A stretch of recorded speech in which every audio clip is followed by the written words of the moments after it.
Welcome to the ISB Speaker Series. We, the batch of 2021, call ourselves most privileged. We, as in the cohort, are well equipped to face challenges posed by the pandemic, more importantly, the opportunities post the pandemic. Hard times make for stronger bonds and greater happiness. This is Nikhil Rao, PGPMAX, batch of 2021. Post my graduation, I joined Flex, and I've had a great, exciting career filled with great learnings for the last 17 years. Our distinguished guest today for the evening is the CEO of a $24 billion global manufacturing company located across 30 countries and 160,000 employees. She serves on the board of Uber and Catalyst. Her career started from the shop floor, and today she has featured as the most powerful woman on Fortune magazine and India Today. She's an advocate of diversity and inclusion and women in STEM, architecting Flex strategic direction through a transformative journey through technology, innovation, and sustainable manufacturing. Thank you for giving the opportunity. It is my personal pride and honor, and for the entire ISB community, to introduce and welcome Revathi Advaithi, Chief Executive Officer of Flex. To moderate this session, we have none other than Mahua Mukherjee. Mahua is the co-founder of the Star in Me, a global career advancement platform for women professionals and a diversity partner for organization. Over to you, Mahua. Thank you. Thanks for the introduction, Nikhil, and for being the catalyst in having Revathi among all of us today. And a big thank you to the extended Flex team for making it happen. Of course, how can I forget ISB SEAL Student Council for putting together this wonderful initiative. Welcome, Revathi. Good morning, and greetings to all who have joined us today. I am going to start, Revathi, with a but obvious question. Just not me, everybody I think here in this room wants to know, what did it take to design a career which led Revathi to be one of the top global CEOs in the Silicon Valley and handling a cutting-edge manufacturing business of a massive $24 billion. What's your story, Revathi? Yes, Mahua, and to the ISB community, thanks for having me. And before I start, I have to say hats off, Mahua, to you, right, for what you have done with your career and for taking the stand to start an organization like this that promotes diversity is amazing, right? A lot of us talk about it. You've actually done it. So those of you, I'd say on the call, I would just encourage you to go look at Mahua's team and the website and all that her organization stands for, because those are the types of organizations who really will make the change for the future. So Mahua, thank you for your journey and what you have done. I'll start off with maybe just a simple story and of my life, just to make the point that my life, there's nothing unique about it. There's nothing different about it. And I would say most people can take the same journey that I did. I grew up in India, in many different states. My parents traveled across many parts of India for my dad's career. And so born in Baroda, grew up in Bihar and Assam. And I'm from a family of 5 girls. So obviously it makes a lot of sense when you hear about me talking about women. And my biggest support obviously comes from people like my mother and my sisters. I lost my dad when I was 15. So obviously my mom is a huge part of my journey and of my sister's journey, right? You know how hard it is for a single woman in India to have 5 girls and be able to take them through college and the rest of their lives. So we are built, I would say, by my mom in terms of the sense of focus she brings on education, on career, on family, and how you bring all of that together. And that's kind of where my life started. I am a Tamilian and, have strong connections to Chennai. I ended up in engineering in the Birla Institute of Technology in Pilani, I'd say almost by chance. I knew that, like most people in the early 90s, in the late 80s in India, you knew you had to be an engineer or a doctor. I knew, actually none of my sisters were engineers or doctors, but I knew that to have a career and to make any money at that time, you needed that. And so ended up applying for engineering colleges and ended up with Birla Institute in Pilani, which I think was a fantastic decision for me because what BITS taught me a lot was, other than education itself, the socio-cultural aspects of life was really important. I got to meet people from many, many different places in Pilani that I think started my focus on people and understanding people and, making them who they are. From there, I came to the US like most people did in the early 1990s and ended up in Oklahoma following my sister who was studying anthropology there. And I'd say that needed a job, right? Because we didn't have much money, like most Indian families at that point in time had to, take loans to make this travel possible, and really needed a job to kind of help ourselves. And so ended up interviewing for many campus interviews and got a job at that time with a company called Eaton Corporation. And I tell people that one of the reasons they gave me the job was because nobody else wanted a job in Shawnee, Oklahoma. And it was a small manufacturing site. And, and I was a shop floor supervisor. I'm a mechanical engineer from my education. And so it fit the fact that I wanted to do something related to manufacturing. And in that day and age when everybody was going towards IT and things like that, I wanted to be involved in something that was more people-oriented, something that I enjoyed doing. And that's how I ended up, going to a place like a shop floor. And my best learnings came from there. When you are in a small town, in the early 1990s, and you're learning how to deal with people, how to learn about the American culture, how to have an impact when people don't know how to say your name, they don't know where you're from. All those were big learnings, I would say, not just from an engineering standpoint, but from really understanding what makes people who they are. So that's kind of where my life's journey began. And, from there, met my husband a few years later in another small town called Hutchinson, Kansas.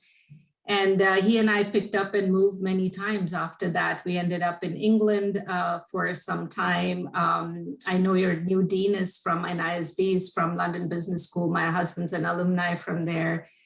Then we moved back to the US, then moved to China, then moved back to the US. So made many different moves through the next kind of 2 decades, and ended up where we are today in California with my current role. So fascinating. I mean, I really love the journey that you have started. Possibly many can relate to, but very few make it happen to where you have. So I think while we have conversation for the next 50 minutes, we will go deep dive into many of those, because it's very modest of you to say that your journey is like many others, but it all depends on the path and the destination that you arrive. So the next question, Revathi, for you is, in our lives, we have choice points, and choice points on retrospection are either bad or good. So what has been one of your toughest decision as you navigated through your career? And as you kind of retrospect from now, going back, which of those tough decisions to date would you feel has been one of the best thing that you have done in your life? Mahua, there have been, many, right? Maybe I'll talk about 2. One that is early career and one that's late career, right? And I'll focus more on the professional side of it because, personally, there have been many, good decisions and bad decisions, and we could have a whole different call about, what that means altogether. But I'd say from a professional standpoint, early on in my career, when I worked in Shawnee, Oklahoma, and then I moved to England, England was a turnaround facility. It was, Eaton had just done an acquisition. It was a business that was losing a lot of money. And my role there was to go and try to figure out how to make that business profitable again. I was an engineer who had no idea what a P&L meant. You know, all of you are going to ISB now, you know what a P&L is, what a balance sheet is, all of that. I had no idea what it meant. You know, I was reading a book to understand what it even mean to run a P&L and have a business that's losing money and how do you turn it around. You know, and I'd say the toughest decisions came in that particular role, because you have to have a balance of the human side of the decisions you're making, right? What are you doing and how is it impacting people? And then you had to have the business side of the decisions, that your goal was to make the business profitable, because otherwise the business wouldn't exist, right? So coming to terms with that was very, very difficult, because I think at the end of the day, we're all human beings. We are all here because we want to do well for the next person that you're working with or the colleague around you. So making decisions that was going to make that business profitable may have been difficult from a human aspect of it. So coming to terms with that was very, very difficult, right? And I'll tell you, some of my best lessons there came from my mom, right? My mom didn't go to school, right? She was never educated. She basically just picked up her life and moved with my dad wherever she had to go. But she had seen a lot in her life, right? And the first time when I had to make a pretty significant change in the factory in England, and I came home and I was I had a very tough day, you know, making that decision, because it was the first time I was making the decision to let people go. And, you know, I came back home and I was talking to my mom about it, and she said, you know what? I hope that decision is difficult for the next 20 years, every time you have to make that decision. So do not ever make it without thinking about it and feeling as difficult as you're feeling today. And that human aspect of what you get, right, and the advice you get, I would say was very, very important. Amazingly, you know, that business turned around, did well, is a thriving business today, you know, which is fantastic to see that sometimes tough decisions lead to good decisions, which becomes a good lifelong learning for everyone. And then Mahua, I'd say the most recent one with the pandemic, right? Last year in March, as the world was falling apart, and I was a CEO who was in a role for just a year. And, you know, I have 160,000 plus employees who work in our company, our colleagues whose, you know, it mattered that it was a human crisis. It was a health and safety crisis. It was different than everything else we had dealt with. Before, it was all about the financial crisis and things like that. But here it was about losing people. Are your friends safe? Are your colleagues safe? Is your family safe? So trying to make the decisions about what's right from a business perspective, but what's right from a human perspective was very, very difficult. So we made some very tough decisions in a short span of a week in March of last year about, you know, salary cuts and things like that we were going to take as a company, as an organization, so we could tide over our colleagues through the next 6 months. And I'd say that was a very, very difficult time, asking our friends and colleagues to come into work because they were making products that everybody needed, right? We were making ventilators, we were making oxygen concentrators, we were making data center products, which was needed because you were going to, you know, work from home. Those were very, very tough decisions. And Mahua, so I always say that let's not forget the human aspect of these jobs, right? Those are more significant than anything else. And I'd say those are kind of the two big things I'd say, if you look back in my career, that you can just think about and say, those were difficult days and difficult decisions. Very nice. And I think seldom we hear leaders talking beyond business performance, where the anchor point is purpose and, you know, the human aspect of it, the human capital being so important and the core. And so good to hear in every response of yours when you just bring back the human in the central point of conversations, along with accelerating business performance. So my next question is actually segue to the very human aspect that you have been mentioning.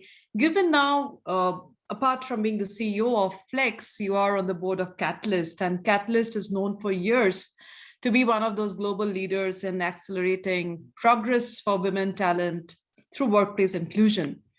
What does it mean for you to be an advocate for a more balanced and inclusive workforce mix in organizations? Because hearing from you, it means a lot, because we wish and we want a lot of heads of organizations taking that path to make somewhat of balance, which has always been a disbalance in this world.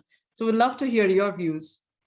Mahua, a topic you're passionate about. I'll just say one thing, regarding the previous conversation also. I'd say, don't get me wrong, I am very, very competitive when it comes to my financial results and delivering results. And that is definitely a focus, because I always say that if you don't deliver results, you can't do the rest of it. And I'd say both go hand in hand, right? And it is important to be able to deliver your results, but do it in the most human way possible and bring people along, makes it an amazing journey. In terms of, what it means, where you and I come from, right? And the journey that we've all taken, it is a pretty lonely world in many ways, right? Whether it's in a class of mechanical engineers where you're the only girl in a group of 50, or whether it is in a shop floor where you're leading, many, many men across, or eventually where you're sitting in a C-suite where, global, I think 500 today, it's like a little over 4%, like 20 plus women that are sitting in CEO roles, right? Out of 500 companies. Absolutely. So it is a lonely world for women to get through, their work life and get to where they need to go. I'd say it's getting a whole lot better. So why make apologies for the fact that women are 50% of the world's population? Why can't we be 50% everywhere else? To me, this conversation is a no-brainer, right? I mean, it should be as simple as that, right? And at Flex, we've made a commitment that we want 50% gender diversity in all our leadership roles. And, when people talk about is that even possible? Why would you even have a vision like that, which you think is almost impossible to reach? My answer is why not? Yeah. Right? Why not? We'll stop apologizing for it the day we get there, because obviously there's enough people to choose from. So for me, this is a journey that is important to our daughters. It is important to our sons. And because a better place is where everybody has an equal opportunity. I grew up in a world where my mom, when she was a widow in India, had tremendous challenges. She didn't have an education. She wasn't given the opportunity for an education. If she was, she'd have conquered the world, right? That is my background and my history of where I come from. And, translate that to what she wanted for her 5 daughters. She wanted something so different for her 5 daughters from where she came from. And she supported that journey. So if we don't have the same vision and the same aspiration for our daughters and our granddaughters, I would say the world's going to be where it is left behind. So Catalyst has done amazing amount of research and work on this, right? Whether it's looking at biases in the workforce, whether it's looking at why there is this issue of, 40% of women join the workforce. But, when you get to the leadership level, you can see it gets to 20% and eventually to 5%, right, at CEO level. So there's a lot of work been done on it and progress has been made. But it really takes everybody on this call to make a decision that you will also be part of the process and you'll be part of the change. Next time you're making a decision to hire somebody or promote somebody, think hard about who that person is and why you're not giving the opportunity to a woman or somebody who really needs it. So I'd say we need decision changes at every point, Mahua, for this to really matter. True, absolutely. And in your last point also, I think the more I've read about you and heard about you, I think you amalgamate business performance, human values, culture all together. And that's why I think Revathi is different from the other CEOs, and the way Revathi is looked at differently. In fact, that's my next question on how important in an organization would you put importance to culture and values of an organization. Now, being the head of more than 160,000 employees with very different cultural backgrounds, because you have offices in South Asia, Pacific, in Europe, in North America. So how do you instill the right values and drive a culture that embraces diversity and inclusion and takes care of this multi-generation workforce, which is very difficult for every business leader to handle? I'd say, Mahua, let me start with the flex story, right? And maybe it brings home for people who are listening, who want to, be in leadership roles, kind of how you start these journeys. I'd say 2.5 years ago, when I came into the role, the most important thing for us to do at that point was to gain investor confidence, right? And so delivering results consistently was very, very important. And so the first thing we started with, we didn't start with talking about mission, vision, values. We didn't start with any of that. We just started with saying, hey, let's do something that's really important to our investors and that's really important to our customers. Let's just meet our commitments, right? As simple as that. Like if I give you a commitment that I'm going to do something, I expect this from my kids, I expect this from, you expect it from me. It's like when I say I'll do something, let's just get it done, right? So we started with something very simple, which is just be meeting your commitments. So that was where we spend most of our time, I'd say the first 6 months. And once we kind of got a hang of, okay, how are we going to move those 160,000 people to meet our commitments? Then it came down to what culture do you need to keep that kind of build that kind of a commitment culture. It came down to when there are people who are in Ukraine, who are working with people in Brazil, who are working with people in China, then how do you bring all those people together to like work well together and then meet their commitments? And so then we spent a lot of time thinking about, what should be our vision? What should be our purpose?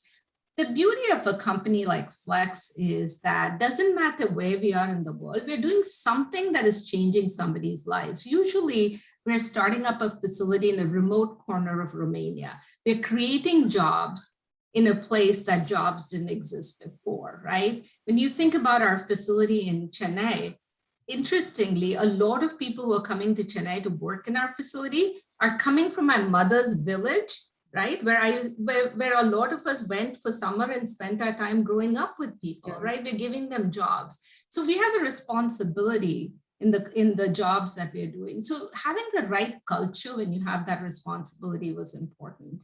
So we spent time just thinking about what kind of culture we want. And I'm a big believer of, human beings can only think of 2 or 3 things at one point in time. So let's boil it down to 2 or 3 simple things. And one thing that ties us together is just a simple thesis that we'll do the right thing, always. Doesn't matter where you're in the world, right?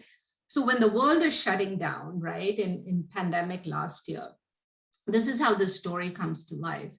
Our Malaysia facility, as an example, is in the middle of building infrastructure products for every data center in the world, every large customer in the world. As it's shutting down, there's just tremendous pressure from other of my counterparts, my customers, were saying, hey, listen, you need to be running Malaysia because, we need our products.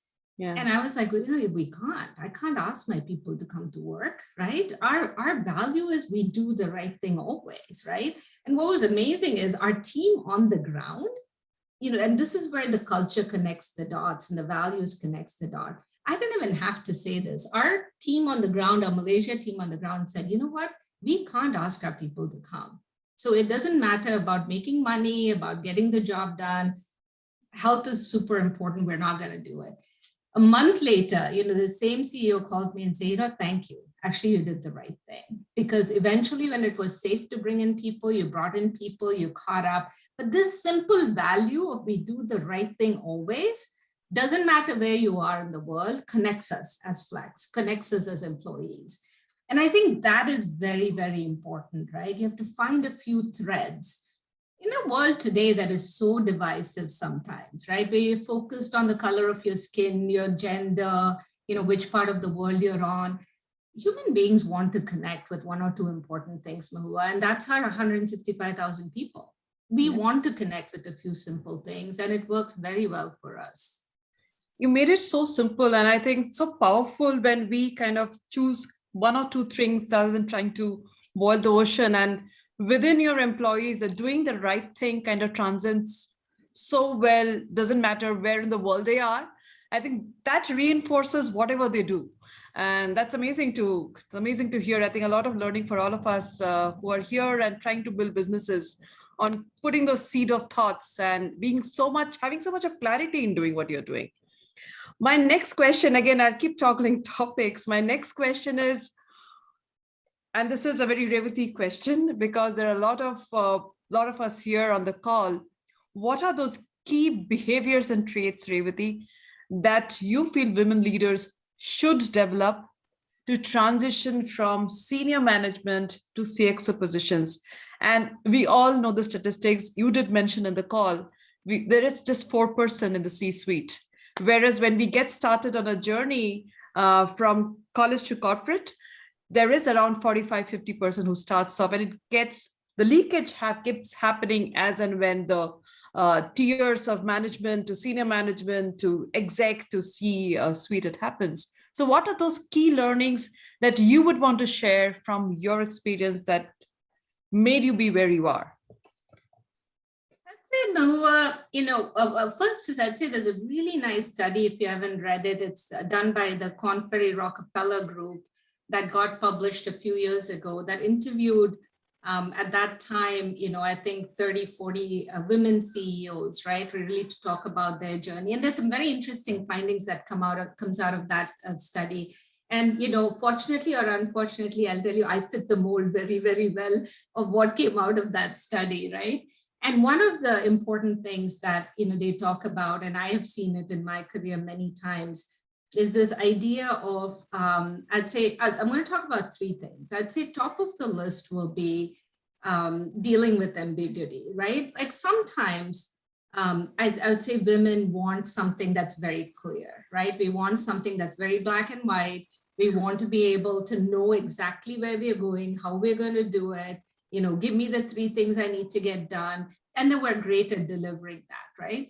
And I'd say that's very, very difficult the higher and higher you go in the roles, right? You'd be given something that's just very, very vague, and you have to kind of say, I'm going to figure out what I want to do with it. And I know I'm going to have the confidence and the courage to say I can get it done. So I'd say dealing with ambiguity in general is a very important characteristic, I'd say, for women a lot. And I see this a lot with a lot of women I talk to, as they'll say, Revathi, I don't exactly know what that job's gonna, ask me to do. I don't know what my goals are. And then I'd say, maybe you should go write your own job description. Maybe you should go figure out what you want that job to be. So I'd say that's a really important skill to have. And now I look back, then I didn't know, but most of the roles I took, wasn't very clear what was required of the role or what you were going to do. And you just kind of jump in and say, okay, let me figure this out and let me see whether I can take it in a direction, that makes sense. And if somebody doesn't like it, they're going to tell me and they're going to stop me. So I'd say dealing with ambiguity is very, very important. I'd say the second thing that's a lot harder, I'd say, for women in general sometimes is just taking risks. When it comes to career decisions or when it comes to kind of doing the next thing. And that's harder because a lot of us do have families to think about. We have spouses and children and parents and all of those decisions that play into kind of, can you do the next role, right? And of course, Sheryl Sandberg has written so much about it with Lean In. And I know that's not easy to do. And, when I look back, hindsight is 2020, right? And I think about all the roles that I was able to take. They were risky propositions, not just for me, but for my family, right? For my husband, for my kids, my sisters, my sisters always joke that every time Revathi takes a job, it's a family decision because they're all roped into doing something as part of it. And so I think taking risks, somehow finding a way to do that, I think is important because the risky roles are what really you learn the most from. And really that allows people to think that, they can do it. And unfortunately, women need to do tough jobs to be considered for that next job, right? Because we have to work, we have to work, right, twice as hard as men to get the next role. So I'd say taking risks is super, super important. And then I'd say the third and the most important is hopefully you're surrounding yourself with a great network of people, right? And that is not easy to do, again, because we don't have the time to, go and meet people for a drink or go and golf or go and do all those different things. But you have to enjoy developing a network of people. You have to hopefully end up with a few of them who are going to be great sponsors for you as you go through your career, of course, mentors, but sponsors. And that is very important. So that is a big advice I give to like everybody I know. I say, please, please, please work on developing a network. Just pick up that phone and say hello to someone, right? And, like when we do the women's programs in at Flex, I always say is the objective is not just to learn. The objective is to end up with 20 friends, right? Who are going to be there to support you. Let me give you a small example. Today, my family and I are here in a place called Hilton Head in the East Coast of the United States. We're here to visit a friend of mine who was a colleague of mine at Eton.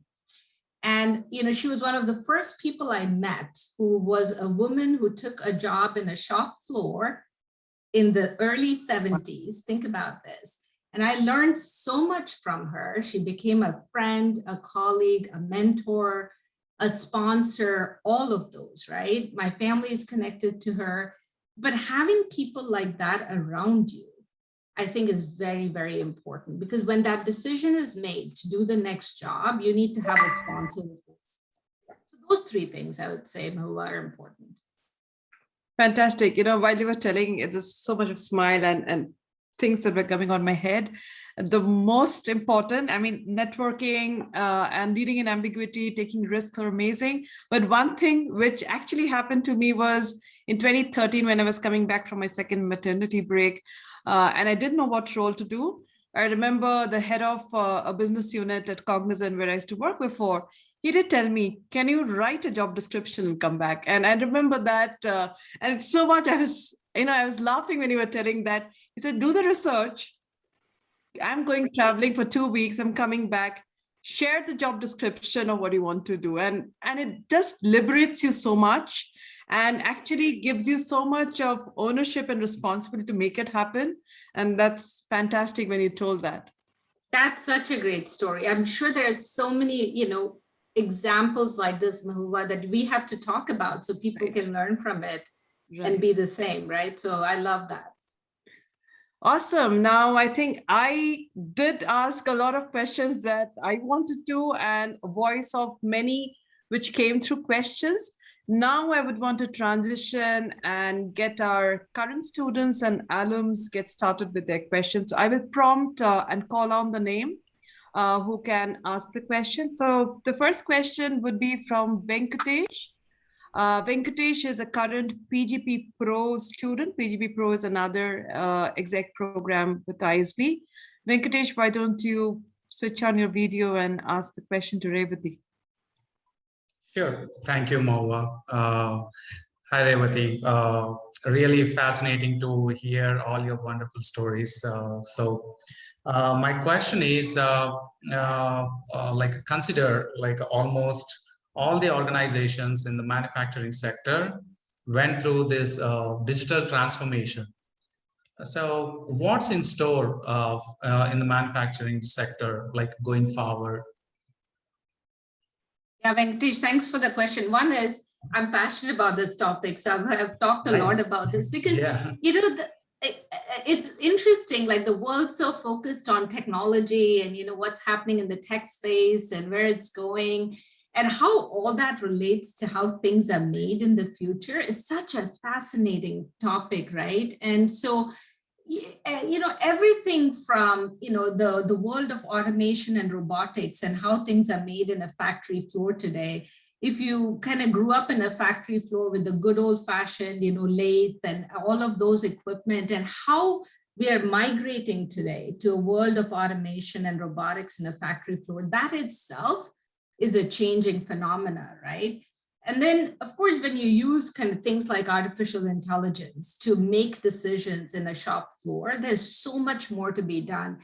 I always say, our worlds change with the pandemic and Zoom, and all of us are sitting here on doing work virtually. But the life of a factory person hasn't changed all that much, right? They're still doing their jobs the same way they were doing before and after, even though the world has moved forward with technology. So the world of manufacturing is going to look very, very different, right? You should be able to be in a situation in the future where you can order a product, you can custom make it for yourself, whether you're doing a coffee machine or anything else, and it should show up in your doorstep 5 days later with the same color that you ordered, right? With exactly the kind of temperature settings you want. You should be able to customize almost every product that's manufactured for you, and it should show up in your doorstep.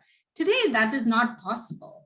And that is how the world of manufacturing is going to change. But from a factory perspective, we want our shop floor workers to show up and use their human intelligence to tell the machines and the robots for what needs to be done. We want a shop floor supervisor who's driving into work at 4:30 a.m. to have already planned out of their day using their cell phones or whatever mobile technology they're using. So all the equipment and the people are working before they even drive into work, right? We want all of that to change. And that is the world that we have to live in the future. And unfortunately, I'd say manufacturing is still, quite outdated in many, many ways, right? While it's moving forward, it's still very outdated. A good example is the supply chain crisis. Why do we have shortages in this day and world, right? When we have so much intelligence and planning. So Venkatesh, I see a future where, predictability in terms of what is the next crisis that is coming up? How do you plan for it?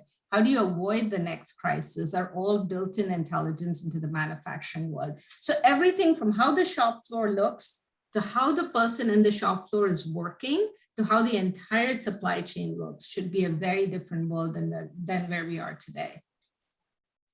Yeah, thank you so much, Revathi, for sharing your insights. So I just have a follow-up question on that, since you mentioned about artificial intelligence. Venkatesh, sorry to disturb. Sorry. Can we not have any follow-up questions? We have quite a few questions. I'm so sorry. All right. Yeah, I get it. For your question, Venkatesh.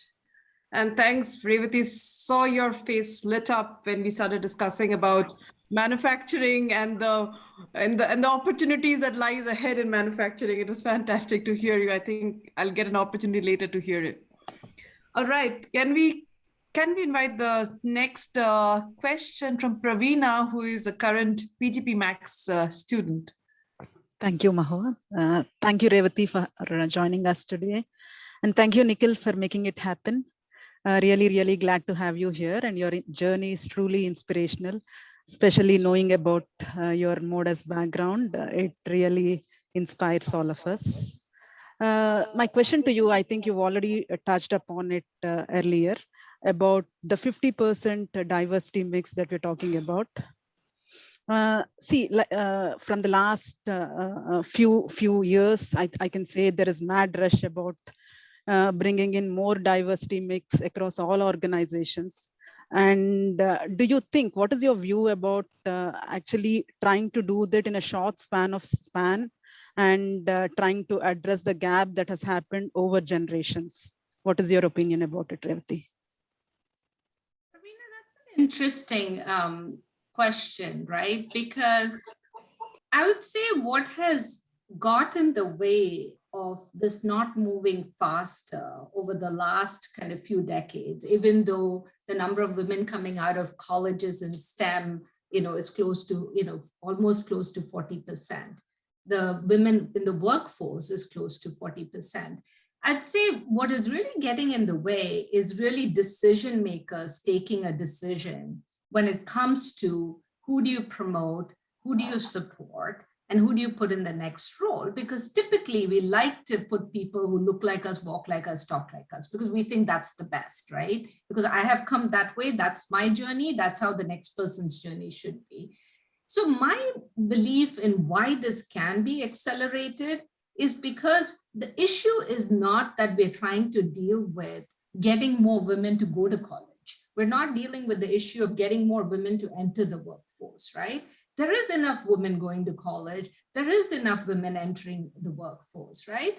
Now, why then do we go from 40% to 20% to senior management and then to 5% at CEO? That's because decision-making in between is what's slowing down progress. And decision-making can change pretty quickly, Praveena. It doesn't take anything other than good education and people making the right decision for this to change. So my belief is it should get accelerated, and there's no reason it shouldn't get accelerated tomorrow, because there are good, capable, educated women who are coming into the workforce. So if it was a question of there aren't enough people coming in, I'd say, okay, yeah, that's going to take time, because we have to get enough people into like colleges and then into the workforce.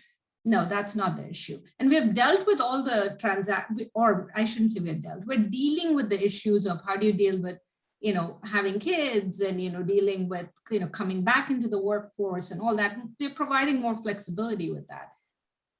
So the real issue is, why aren't we making the decision when you have somebody talking about that senior director role or the VP role or the C-suite role? Right? There are capable women. So it's a question of just making that decision. So Praveena, my belief is it can get accelerated. Yeah.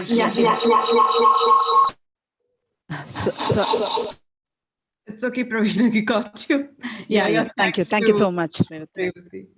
Yeah, and bang on, Revathi. I think the space that I'm also working on, I think it is predominantly giving those equal challenging opportunities and decision making. So how do you make them those risk takers, those leaders who would lead with ambiguity? It is the other space is almost kind of taken care of. So thank you. And let's go to the next question from Shitendra. Shitendra is a current PGPMAX student. Hi, Revathi. Good morning. So I work for a company called National Instruments, and we too made an announcement recently that in 2030, we'll have at least 50% of our workforce to be women, especially at the leadership level, and extend it further. But I have another question to you. My question is, you've actually been part of the boards of such large organizations, and what would be your advice to have more women representation in the boards of such large organizations? I think we don't see and hear too many of those, but I would like to hear your views on that. Yeah, I would say, there is more progress in some places than others, right? So in Europe, as you all know, that there has been a requirement to have certain level of diversity in boards. And so you've seen European boards make tremendous amount of progress in terms of putting women on boards. Now, there's debate about, kind of, is that the right thing to do? And is quota system is a good thing or not? But, at the end of the day, they've made progress to finding good, capable women and putting them on boards. In the US also, we're slowly getting there. California has more stringent rules than the rest of the country, but there are more requirements coming out in terms of number of women in the board. I'd say India, more progress needs to be made, right? Because while you don't want progress to be made by giving these types of assignments and numbers that's required, sometimes that is needed for change, right?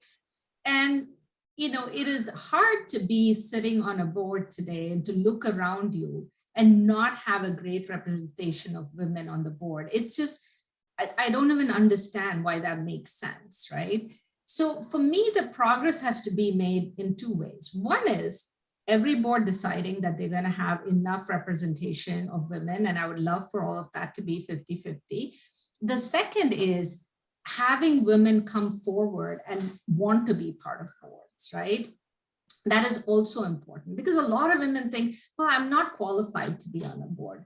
Frankly, all you have to do is to study like who's sitting on boards and why, and you'll think, well, I can be as qualified as the next person. So I think we need more women who are really pushing forward to say, I want to be on a board. This is the type of board I'm going to target myself to, and put themselves out there to get on the board. But I'm a big believer that unless there's a push to say, I'm going to have X% of women on the board, it's not going to happen. So it is going to take that type of a requirement. And I'd say progress is being made, and Europe is a great example. Thank you. Thanks. Right. Great data point. Europe, in fact, not only boards, I mean, they are doing fairly well across. I think Scandinavian countries are really the top when you see of all the numbers when it comes to women and diversity. All right, to the next question, I think there's a current student from AMP, Advanced Management Program, Ashish Tyagi. Ashish, would you want to come forward? Yeah, thanks, Mahua. Hi, Revathi. It's actually, I'm so grateful to hear the words of wisdom from you, and your story and journey is really inspirational. But what I want to understand, what is that one thing which obviously not business challenges, something deeper which inspired you to continue to achieve what you have achieved or doing it? So what is that one thing? Ashish, first is it's hard to figure out one thing, because I'd say first is the initial part of your career, right, was more that you just wanted to do something more. You were asked to do different things and you just kind of tripped into the next opportunity, right? And then eventually when you get to a certain place, then you say, why not, right? And I still remember the conversation. I was a chief operating officer at Eaton a few years ago, and I was in the number 2 position there. And it's very convenient and easy to be in a number 2 position in some ways, right? You're not kind of the eye of the storm. And I was thinking about what next, right? I had just turned 50. I was thinking about, should I retire? Should I spend, more time with my family and things like that? But I had this push from my husband who said, why not, right? This is what you talk to everybody. You're getting CEO roles. Like, why wouldn't you go and say, you should do that next thing? And so I've always had, and this is where, what Sheryl Sandberg says in Lean In matters, because you always have people around you who push you to that next thing when you don't want to push yourself, right? So I've had family, friends, everybody who have always pushed me on that next thing, even when I'm not sure, right? That should I jump into that next thing? So surrounding yourself with people who believe that you can and you should, I think is very, very important. I tell you, I had an old boss, the CEO of Eaton, who retired. And I was working in Asia Pacific. I was running like $1 billion business at that time. I was based in Shanghai. And he called me to take this job running the North American electrical business for Eaton, which was around a $10 billion business. And my first reaction to him was like, I don't know if I'm qualified to do this job, right? I'm like, I don't hunt, I don't fish, I don't golf. And you need all those requirements to deal with customers in North America. I'm not sure I can do this, right? And his immediate push was, he's like, so what? You have so many other skills that nobody else has. So why wouldn't you do this role? So I'd say the one thing is just surround yourself with people who believe in you also, because you need that, right? You need people who believe in you as much as what you believe in yourself, who give you that additional focus and emphasis when you need it. So Ashish, I think I have to give that very simple answer, is that it always comes down to people around you. Yeah, no, I get that. Thank you so much. Thanks, Ashish, for your question, and wonderful answer, Revathi. The next question, I would request Malika from current PGPMAX batch to come forward, please. Yeah, thank you, Mahua. Thank you, Nikhil. Thank you, field team, for giving this opportunity. This is a wonderful opportunity to be talking to the lady myself. Thank you so much. To introduce myself, my name is Malika. I'm currently SVP at HDFC Bank. I head risk review function for retail credit risk management. My question is that, which I think all of us want to know from you, you also did a mid-career course in management education. How did that help you to shape your career, enhance your career? If you could guide us on that. Yeah, I think that's, Malika, that's an interesting question. And I'm excited you're doing this, right? And I'm really excited that you're taking the time to do this MBA. And if you are mid-careers, I think that it's a good time to actually go try to do something that's educational. I'd say what motivated me was, like I said, I ended up in this P&L job and I didn't know what a P&L was, right? And so I knew that there was so much I just didn't know. And I was ending up in these business roles and I felt like I just didn't know enough for the roles I was being in. And I was kind of learning as I went along.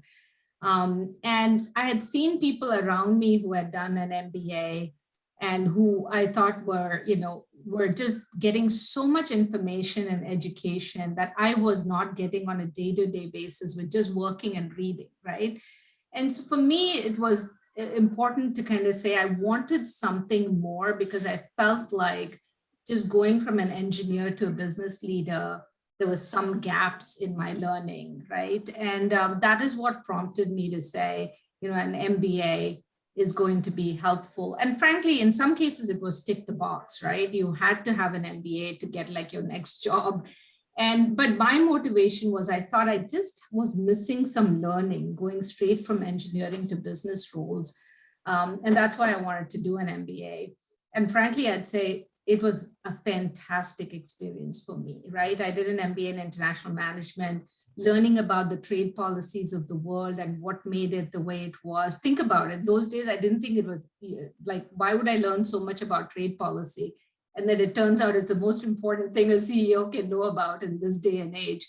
So I thought those were the reasons why this MBA really helped me, whether it was learning about finance, whether it's learning about trade, whether it's learning about what differentiate cultures of the world, I think those were the things for me why an MBA was helpful. And I thought it was the best decision. Came out of with amazing friends and a great network, which is just the icing on the cake. So hopefully you're getting the same out of it, that you're getting learnings from it that you couldn't have got if you were just doing your role and reading books, right? And I think that's important. Thank you so much. Thank you so much. Thanks, Malika. Thanks, Revathi, for reinforcing the message. We would take the last question from Sushma, who is an alum of PGP 2006 batch. Sushma, if you're here. Oh, it will be Prashant, not Sushma. Okay. Yeah, sorry, Prashant. My bad, Prashant. Prashant. Thank you, Revathi, Flex team, and Nikhil for such a fascinating session. Revathi, your journey is really awe-inspiring. My question is regarding female labor force participation. As you must be aware that female labor force participation rate has declined steeply in India and is less than some of the Middle East and African countries.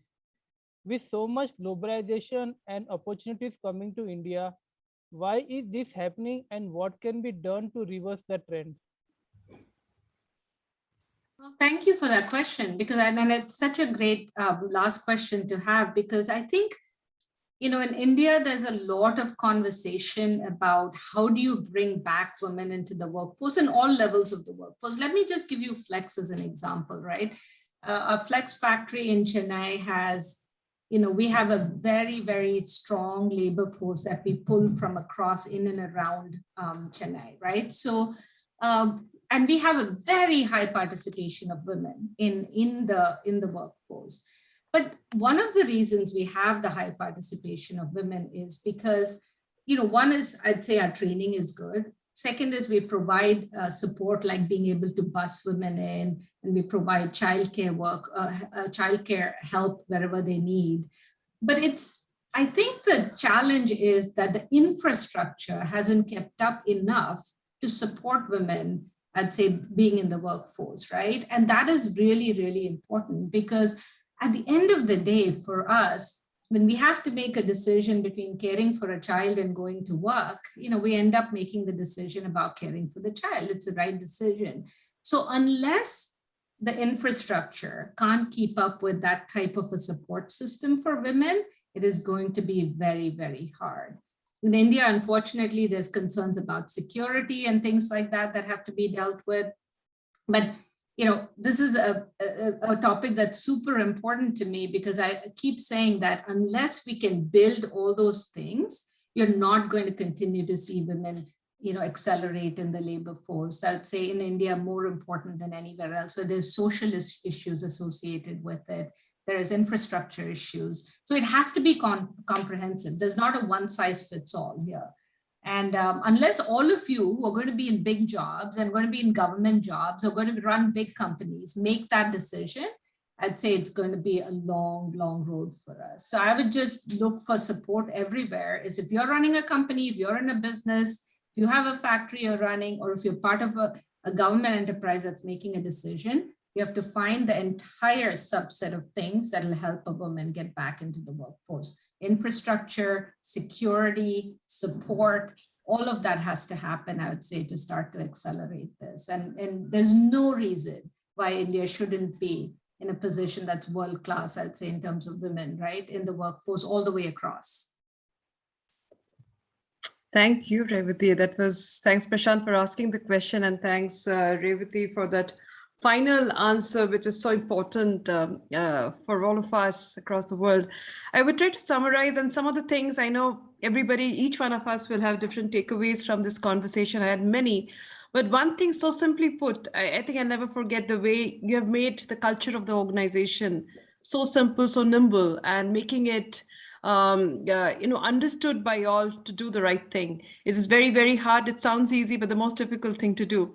And hearing from the head of a business, a CEO, that it's not an either or game. You can excel your business performance and scale your businesses to whatever heights you want to, but not defocusing on that human capital. That's most important. So if we have in this world business leaders who can create that magic, nothing like it. And I think the human capital will help you quadruple your business to whatever level you want. And wish Flex and you all the best, and will keep following you and Flex to your next biggest heights. But one thing that Revathi would want to share on behalf of ISB, thanks a lot. What you are doing and your success is fortunately just not yours and your families and your organizations, but you are helping seed those dreams in millions, that it's possible. And anybody who wishes and gives that passion and that effort and makes it happen will be able to do it. Then that's so important that you're doing it for the generation and the next generation, beyond your own success, your families and your organizations. Thanks a lot, Revathi, and can't express my gratitude and privilege of taking and talking with you through this conversation. Thanks, Mahua, and thanks to ISB and all the students who joined in. I'll be looking forward to hearing about all your exciting journeys moving forward. So thank you so much for having me. Thank you. Nikhil, would you want to close it? Would you have some words?